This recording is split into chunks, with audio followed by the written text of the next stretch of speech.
자, 안녕하십니까. 편집에서 전해드리는 오늘은 테마주 관련돼서 언급을 해드리려 방송을 열었습니다.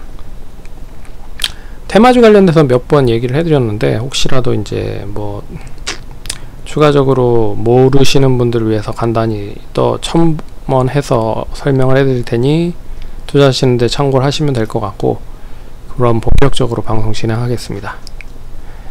이 테마주라고 하는 거는 잘 아시다시피 이제 시장의 수급이 좀 분산되다 보니까 한쪽으로 몰리는 현상을 말한다라고 생각을 하시면 될 것 같아요. 그래서 테마주가 형성이 되는 부분, 가장 첫 번째 이유는 뭐냐면 시장에 대한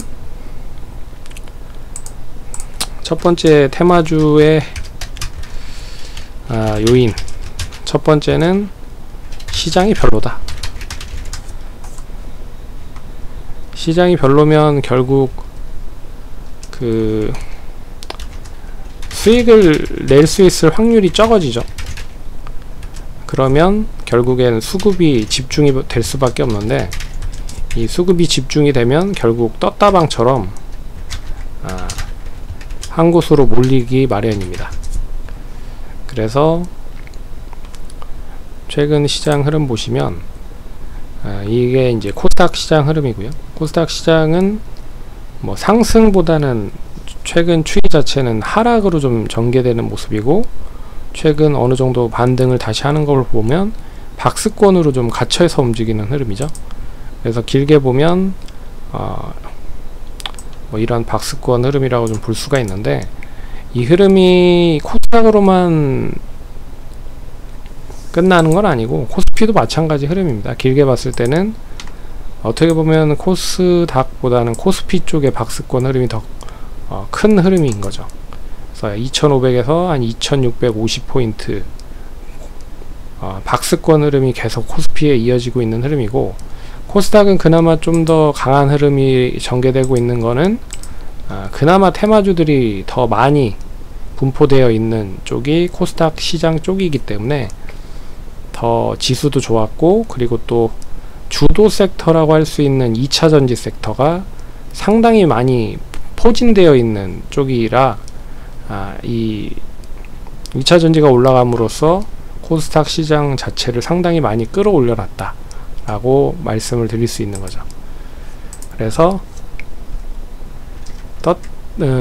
테마주가 최근에 더 많이 부각이 되고 있는 건 시장이 별로기 때문이다. 수익 확률이 줄어들기 때문에 수급이 집중될 수밖에 없고, 이 집중에 대한 편중 현상은 계속적으로 이어지고 있다.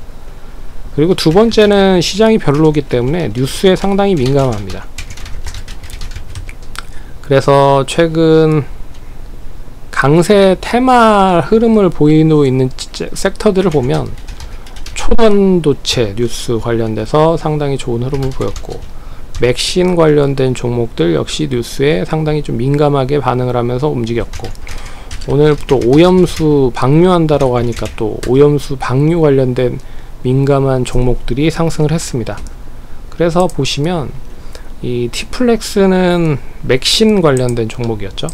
그리고 서남은 초전도체 관련된 종목이었고, 인산가는 이제 오염수 방류 쪽 관련된 이슈 종목들입니다. 대부분 그러니까 종목들을 보시면 시가총액이 적다. 그래서 시가총액이 맨 처음 이제 올라가기 전 시점을 보시면 거의 1000억 미만이다. 이런 종목들로만 이제 돈이 몰리다 보니까, 돈이 한꺼번에 몰리는 게 이제 집중이 돼서 이제 올라가다 보니까 테마주가 형성이 되는 거죠. 그래서 시장은 별론데 수익을 극대화하기 위한 여긴 뭐 세력이라고는 안 할게요. 수급에 대한 편중 현상이 계속적으로 이어지고 있는 흐름이다 라고 볼 수가 있습니다. 근데 이게 어느 정도 시점에까지 움직일 수 있느냐, 그래서 최근에 흐름을 보시면 실적보다 뉴스가 더 선행되는 경우가 많습니다. 그러면 이게 어느 정도까지 이어지냐, 시장을 주도하는 주도주 생기기 전까지. 그래서 곰곰이 생각을 해보시면 연초에 로봇 관련 섹터와 그리고 2차전지 관련된 섹터가 시장에 상당히 좀 이슈가 됐었습니다. 근데 어떻게 보면 2차전지가 거의 끌어올려 놨다라고 해도 과언이 아니었죠. 근데 이 2차전지 섹터 자체가 큰 규모를 가지고 있기 때문에 어떻게 보면 시장을 이끄는 주도주가 이 테마 형성이 된다라고 하면 이제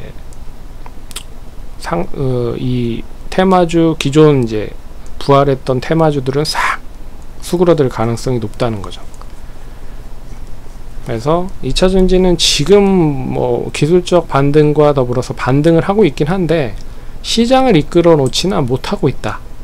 차라리 뭐 한두 달 7월부터 강했었던 반도체 쪽이 그나마 시장을 좀 주도했었던 섹터라고 좀 볼 수가 있긴 하지만 이게 이제 제한적으로 상승을 하다 보니까 아예 주도를 하지 못하고 또 주변주로 바뀌다 보니까 상승이 어떻게 보면 테마주로 이제 집중이 된 그런 흐름이었다라고 볼 수가 있죠.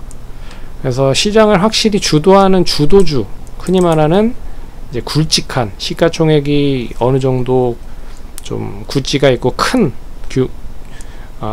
규모의 집합체들 테마주들이 형성되기 전까지는 시장은 좀 지지부진할 가능성이 높다라고 볼 수 있는 거죠.